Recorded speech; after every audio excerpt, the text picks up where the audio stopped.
매일 성경과 함께하는 오늘의 큐티 시간입니다. 7월 13일 오늘의 말씀은 요한계시록 9장 1절에서 12절입니다.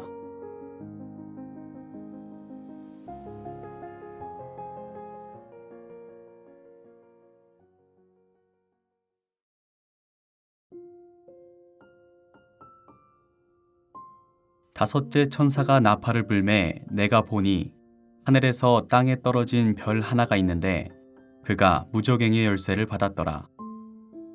그가 무저갱을 여니 그 구멍에서 큰 화덕의 연기 같은 연기가 올라오매 해와 공기가 그 구멍의 연기로 말미암아 어두워지며 또 황충이 연기 가운데로부터 땅 위에 나오매 그들이 땅에 있는 전갈의 권세와 같은 권세를 받았더라.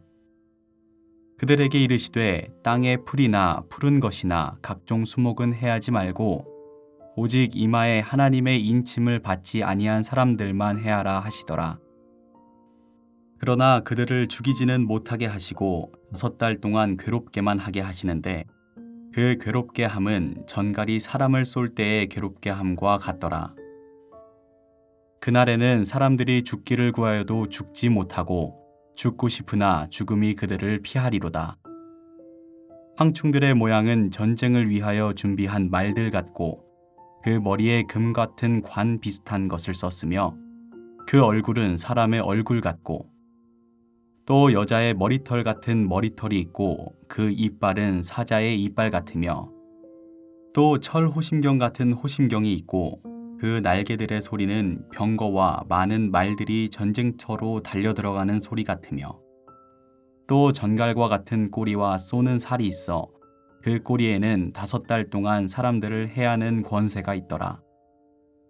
그들에게 왕이 있으니 무저갱의 사자라. 히브리어로는 그 이름이 아바돈이요 헬라어로는 그 이름이 아볼루온이더라. 첫째 화는 지나갔으나 보라 아직도 이후에 화 둘이 이르리로다.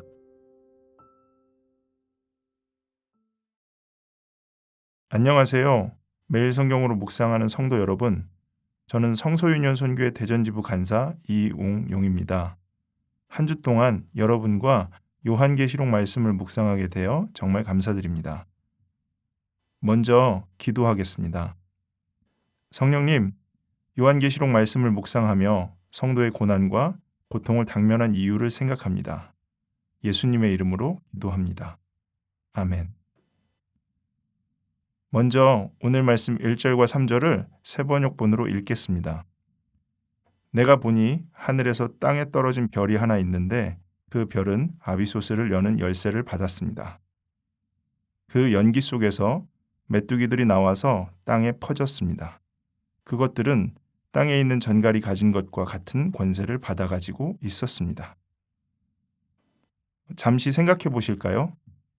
요한은 왜 별, 메뚜기 환상을 보며 열쇠를 받았다, 권세를 받아가지고 등에 수동형으로 표현했을까요? 5번째 천사가 나팔을 불자 별이 하늘에서 떨어집니다. 별은 바닥이 보이지 않는 깊은 구덩이를 여는 열쇠를 가지고 있었습니다. 별이 구덩이를 열자 연기가 솟아올랐고 온 세상이 어두워졌습니다. 그 뒤 메뚜기 떼가 쏟아져 나왔고 전갈처럼 쏘는 독을 가지고 이마에 하나님의 도장이 찍히지 않은 사람들만 죽이지 않고 5달 동안 몹시 시달리게 하도록 명령하셨습니다. 사람들은 고통에 못 이겨 죽고 싶어 하지만 마음대로 죽지도 못합니다. 죽음이 멀리 피해 달아난다고 표현할 정도입니다. 죽음이 따라오지 않고 죽음이 피하는 겁니다. 여기서 메뚜기 떼의 모양은 일반적으로 아는 메뚜기의 모양이 아닙니다. 전쟁 준비를 끝낸 기마대 같았고 머리에는 금관을 쓰고 얼굴은 사람 같았으며 긴 머리털, 사자 이빨, 가슴에 단단한 방패막이, 날개 소리가 엄청난 위협으로 느끼게 되었을 것입니다. 또 메뚜기 꼬리에는 전갈처럼 쏘는 가시가 있었고 그 가시는 사람을 5개월 동안이나 괴롭히는 독이 있었습니다. 메뚜기 떼의 왕은 아바돈, 아볼루온이라는 이름을 가지고 있었으며 이 말의 뜻은 파괴자, 곧 메뚜기 떼와 그 떼의 왕이 덮치면 쑥대밭 폐허가 된다는 것입니다. 이렇게 첫 번째 재난이 지났고 두 번째 재난이 더 남는다고 말씀은 전합니다. 환상이 가득한 스토리지만 그 스토리의 주제는 명확합니다. 하나님께서 권한을 주셔서 바닥이 보이지 않는 깊은 웅덩이가 열리고 그 구덩이에서 파괴자와 그 수하들이 몰려나와 그 당시 사람들을 괴롭힙니다.